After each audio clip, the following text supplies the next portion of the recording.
This lesson is about trig transformations in the horizontal. It's the second one we're doing. This one will be slightly different this time. We'll talk about the interactive panel. So last lesson we looked at minusing something. So for example, like pi on 4. And we looked at how you actually, to counteract that and keep the points the way we were looking at them, you have to plus pi on 4. And so that ends up with us moving all the points to the right. So having a transformation of minus something with the x in the input actually moves you to the right. And we didn't look at it, but you can do the same thing with plussing, and it will just do the opposite. It'll move everything to the left, which makes sense if you think about how to counteract the plus, you would have to minus. So you'd have to minus pi on 4 in this case. So everything will move to the left by pi on 4.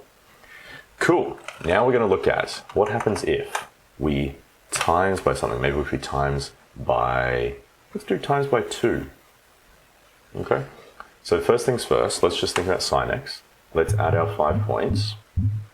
And I want you to pause the video and fill in these 5 points. So we start at 0, we end at 2 pi. Fill in what these 5 points would be for the x and y's. Don't forget you can press tab on your keyboard to move more quickly between them. You can also just click. Yes, so what would it be for these original 5 points with a sine x? Pause the video, try it now. Now I'm going to do it. So sine of 0 is 0. Then the next point we need is pi on 2, and that's going to be 1. And then pi, 0, 3 pi on 2, negative 1, and then 2 pi will give us 0. Let's save these points. And perfect. Now let's pop in our 2x here. Interesting, what's going to happen now? Well, let's go over to our drawing board here. When we were thinking about sine of x, we were saying it's a good way to think about input, so what goes into the sine function.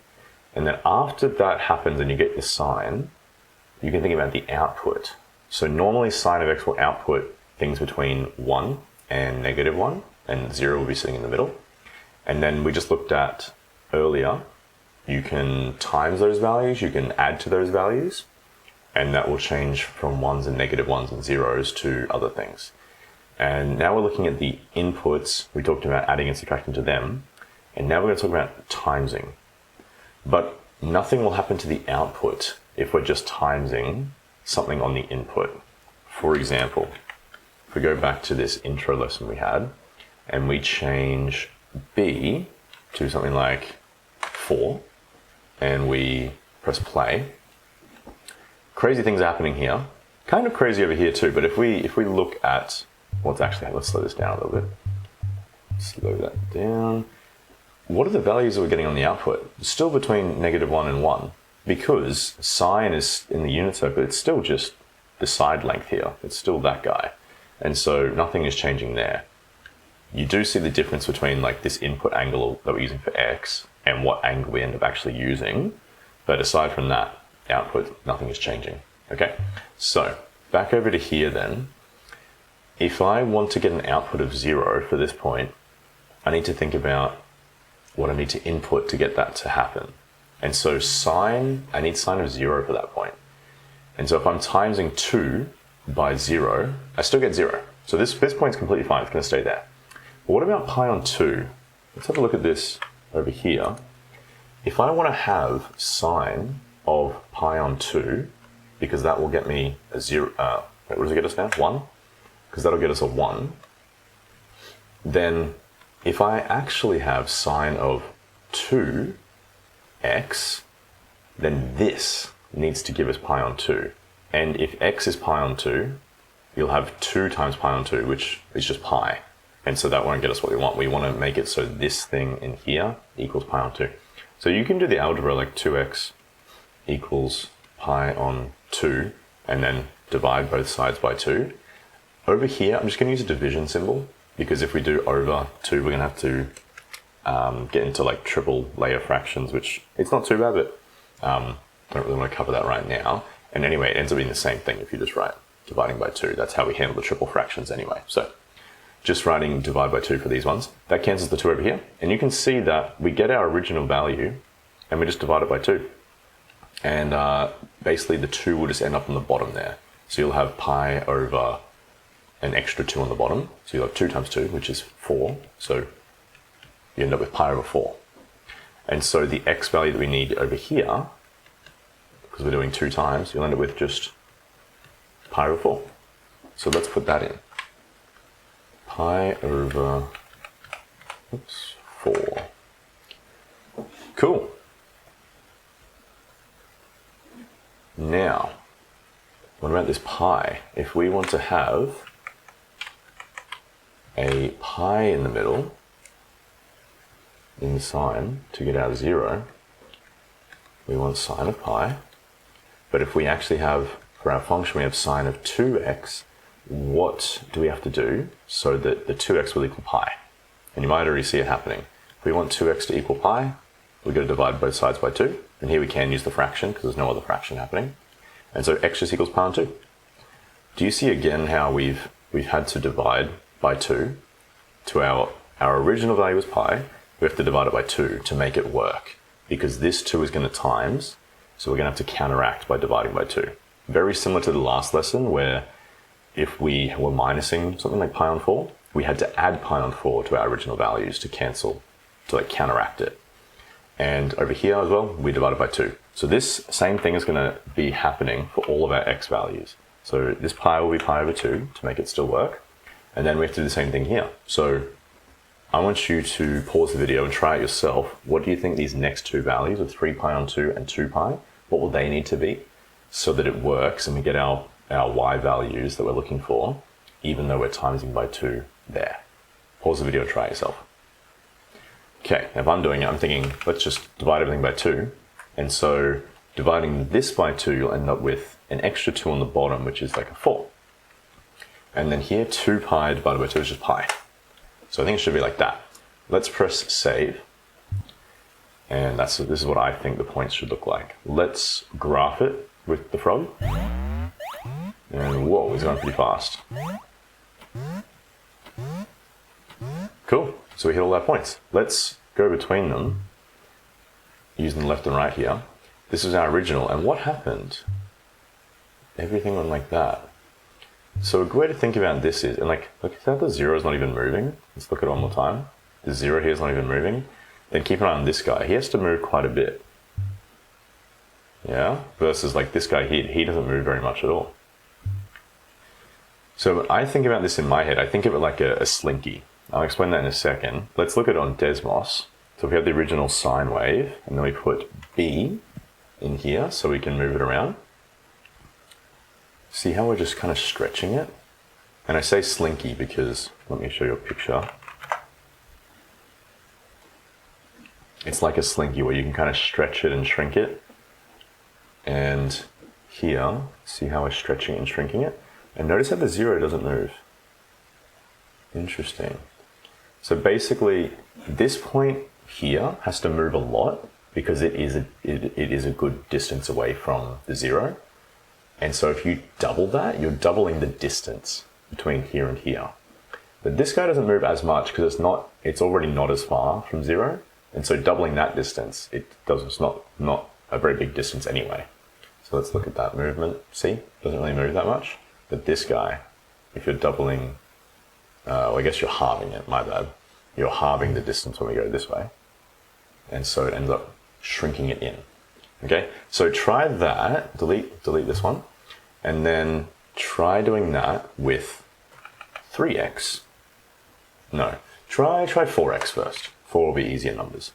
So try it with 4x. Think about what each of these values would have to become to match what it needs to be now. Okay, so pause the video, give that a try. I'm going to do it now. So if I want a 0 to be in here, 4 times 0 is already 0, so this one doesn't need to change. But here, if I want a pi on 2 to be in here, that means 4 times x needs to be pi on 2, so pi on 2 won't work. But if I divide this by 4, then when I times by 4 here, they'll cancel out. So I just want an extra 4 on the bottom. And so extra 4 would be an extra, that would be 8. Like dividing by an extra 4 and a 2 would make dividing by 8. That one works, and then pi over 4. And that way when I times by 4, they'll cancel, and I just have the pi that I want. And then here, 3 pi on 8. Just double check if you can ever simplify the fraction once we start messing with it. But this one's fine, obviously. Then 2 pi on 4. This one we can simplify. So if we get rid of, so the 2 on 4, that would just become 2 there and then 1 on the top. So just delete that. Should just be pi on 2. Okay? And if we're drawing it out, doing the full working, I won't do it for each one, but if you think about, we want sine of something, and if we have the sine of that something, and we're timesing that by 4, if we're comparing that to what like our original points were, we have to divide everything. So 4 times whatever's in there, we have to divide by 4 to get what actual value we need to get the thing we're looking for. Hopefully that makes sense. So let's save these points and see how they kind of shrink in. And let's run the prog. Whoa, it's going like pretty fast now. Cool. And so we get these points. Let's flick between them. This is our original just for sine x. And then see how we're shrinking everything in like a slinky. And so again, if we look at that over here, our original is like 1, and we're shrinking it in when we bring it up to timesing by 4 instead. Cool. Right, I think that's everything. Let's have a look how that looks here. If we make B4 and we press play, kind of not thinking about shrinking and dividing when we're looking at it this way. So, if I think about this angle that I'm using over on the left here is not the actual angle that's going to give us our output. The angle that gives us our output is this thing. And so if I go from here and I go up to pi on 2 to get the 1, the actual angle we end up using is 4 times that. So it gets all the way back to 0 if we get it properly there, if we can. There we go. It gets back to basically 0, right? And so instead of me going all the way up here, I need to divide what I want to do by 4. And so instead of going all the way up here, I need to only go just to here. And so this is where the dividing by 4 comes from. And if I want to get back down to a 0, then I need to only go this much. I need to go like quarter of the distance. And if I want to get down to here to get a -1, I need to only go a quarter of that distance. And when I get all the way back around, I need to only go a quarter of that distance, which would be here. So that's where the dividing by 4, that's where the quarter comes from. If we just let this play, now I'm not super thinking about dividing by 4 because this is actually moving 4 times as fast. So you'll get the hang of when we need to think about dividing by 4, when we're thinking about timesing by 4. But they do go hand in hand. And so what's happening here, the reason why this is 4 times as fast is because we're timesing by 4. Cool, should make sense. Let's pause that. Now I want to look at, what if we do the opposite? What if we divide by 4? And so this is like changing this b value that goes here. It's like changing that to 1 over 4. So what do we need to do? Let's delete this. And then maybe you can pause the video and have a go. What do you think is going to happen? What do you think each of these points should become? Remember, the output here doesn't need to change because if we run this, doesn't matter what is happening over here, the outputs will still be just between 1 and -1. So, but what do we need to change these two to get the equivalent points? Last time we times by 4, we were dividing by 4. So that's a bit of a hint. Pause it, have a go. And then you can unpause and see what I've done. Okay, I'm going to think of it like, if I have sine, and I have inputs going into it, but now I'm putting a quarter, or dividing by 4, and then I have my input, and I want to get the same input that I had up here. Well, 1 over 4 times something to get the original thing I had, to counteract that dividing by 4, the quarter, I'm going to times by 4. times by 4. And so what I need to do is times all of my values by 4. So if I times this one by 4, let's go over here and write that in. Times by 4. We're just going to have 4 pi on 2, and then 4 over 2 becomes 2. So those will just cancel. We'll get that. And then we'll still have our 1. Because 1 on 4 times 2 should give us the pi on 2 that we're actually looking for. Okay? Now going over to pi, if we times that by 4, that one's easy. One up in there. There we go. That one's easy. You just go 4 pi. This one here, if we times this by 4, we'll have a 12 on the top. And then 12 on 2 becomes 6. So actually we just have 6 and no 2 on the bottom. And then over here, if we times this by 4, we're going to have 8 pi. I'll show you an example, just in case that wasn't clear. If we have something we're looking for from sine of 3 pi on 2, which would be -1, but we actually have sine of 1 on 4 times whatever we actually put into it, then 1 on 4 times what we're putting in, which is x, to equal 3 pi on 2. To cancel out the 1 over 4, we have to times by 4. Cancel, cancel. Do the same thing over here. And this is how we get our 3 times 4 to get 12 on 2. That becomes 6. So you end up with 6 pi. Okay, so just timesing by 4 to counteract the dividing by 4.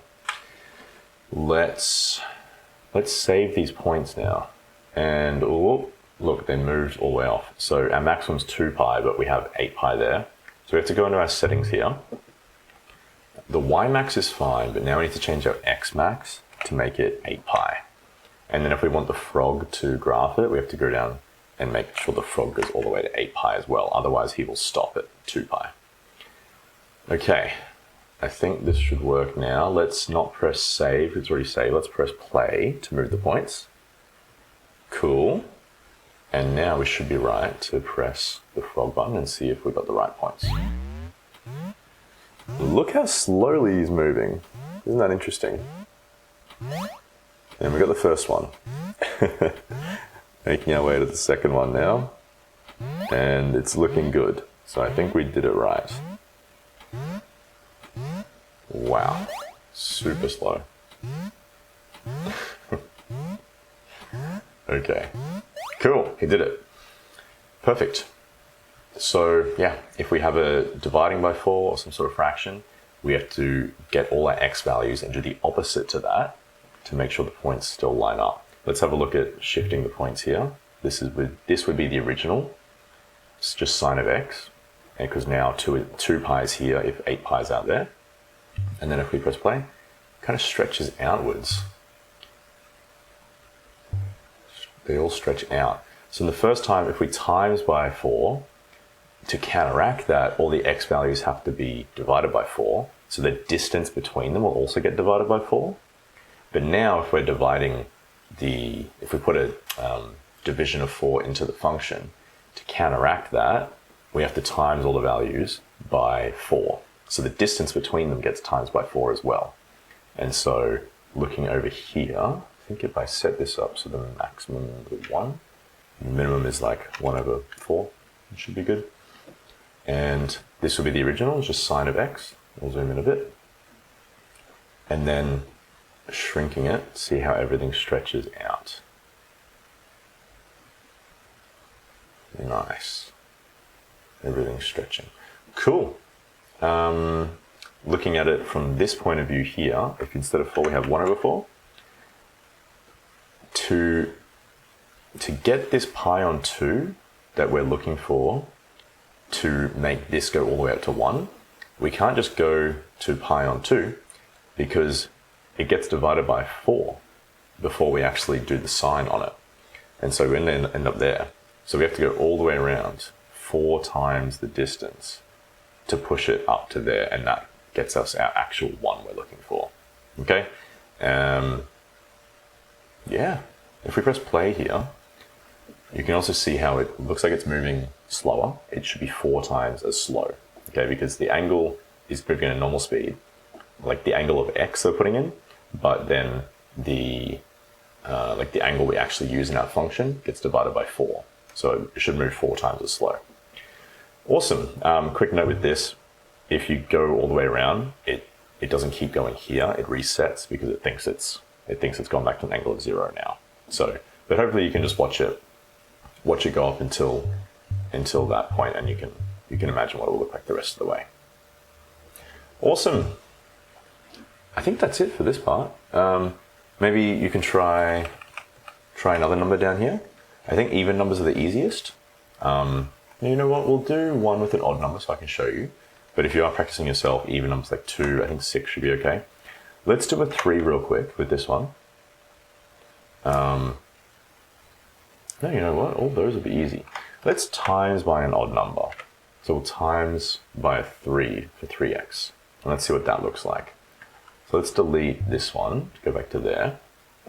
And then we should be right to reset this back to 2 pi for the x max and 2 pi for the frog x max as well. Okay. I'll let you try this one yourself. Actually, you can try this out, but I'll give you a quick note. For example, with I'll do 3 pi on 2 for you, because I think there might be some weird algebra stuff that happens. So if I have sine of 3 pi on 2, and that gets us -1, but our function has 3 times x, it's like our input, and I want this to equal that, then 3 times x to give us 3 pi on 2, we need to divide by 3 on both sides. That will cancel that out, and we'll get x equals, and then 3 pi, and then the 2 and the 3, we're going to divide by an extra 3. So actually we'll divide by 6. We'll get that, and then we just simplify the 3 and the 6, which will give us 1 over 2 with the pi, so it's just pi on 2. Okay, the algebra was easier than I thought. But anyway, notice how if we are timesing by a 3 within the function, that's the transformation we make, there's a counteraction of dividing by 3 to all the points. So give that a go. Pause the video, try it. Okay, I'm going to try it. So we just got pi on 2 here, I believe. I cancelled out the 3. I guess that's another way to think about it. But the pi on 2, well, even the 0, so thinking about 0 divided by 3, that would just still be 0. The pi here, we need to make that pi on 6 if we're dividing by an extra 3. Here's just dividing by 3 gives us pi on 3. We already did this one. And then 2 pi on 3, that's that. Okay, I guess that wasn't as hard as I thought. Let's save those points. And then flick between them. Yes, that's our original one there. And then this is our, if we times by 3. Another way you can think about it is, well, the way we were just talking about it is, original was out here, and then timesing by 3, you have to counteract with all these points and divide by 3. So the distance between them gets divided by 3 as well. And then another way to think about it is this, if we're putting 3 here, it's going to move 3 times as fast, right? This one's only moving normally, and this one moves 3 times as fast. So the graph also moves 3 times as fast. Instead of taking all the way over to here to get to 2 pi, or like our final like full cycle, like one full rotation, it goes 3 times as fast, and it goes one full rotation just by going there. Let's graph it with the frog, and you'll even see the frog moves way faster as well, right? And so that's another way to think about it. But if in terms of just thinking about the graph and like specific points, think about the counteraction of dividing by 3. Now, when it comes to the full graph, let's set this up to be 3. Put this down to 1, I guess. So this is the original, and then if we're timesing by 3, we're getting this behavior of like the shrinking. And it's because one cycle is happening 3 times as fast now. So you end up only needing to go to here, and then 3. And then by the time we get to 2 pi, interesting enough, we've done 1, 2, 3 cycles. So that's the connection with the 3 as well. Awesome. That's it. Give these practice questions a go. Remember, there's video explanations that go with them as well. And once you finish those, you can tick this one off and move on to the next one.